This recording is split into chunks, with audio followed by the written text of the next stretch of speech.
Let's get to this incredible accomplishment. For those of you who haven't already seen it, Jan has put together an arrangement of Gyorgi Ligeti's piece called The Devil's Staircase. I have to say it's the most complicated thing I have ever recorded in my life. Technique-wise, it's very simple actually, but counting-wise, to get through all these syncopations. This music is crazy. Jan, I think you said it took you 38 weeks to learn this? Yeah, Anton, it took him 2 days. It took me 38 weeks. First, I had to figure out a way how to play it on guitar because it's not written for guitar, it's written against guitar. It took me a long time to figure out, is it playable at all? Is it playable or not? It's impossible! Wow. Steve, it would be great to hear your thoughts on Ligeti and his music. I have a stack of Ligeti scores like that up there.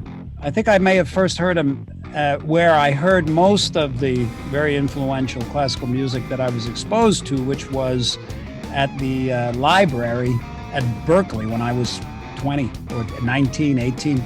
And there was something about what he was doing that was just completely, it was separate from Stravinsky, it was separate from Varese. He just had this ability to create these sonic tapestries that were unique.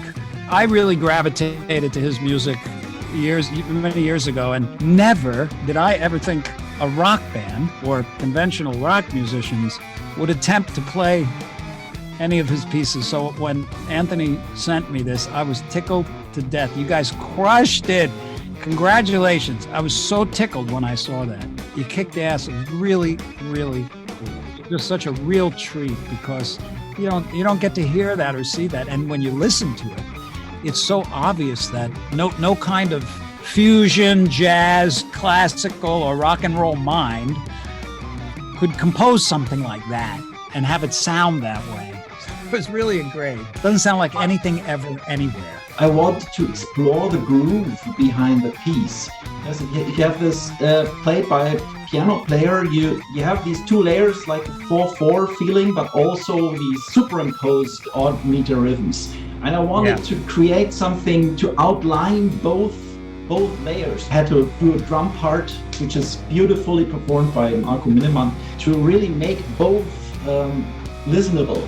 Too. And also make it, for me, it's danceable now because people tend to joke around, okay, let's dance it, but I think it somebody just rolled over in their grave. It is actually danceable because I think that it's an amazing group behind it. And just such an interesting merging though, and it outlines certain aspects of the compositional process that you wouldn't recognize unless you heard it with that kind of a rhythm, you know?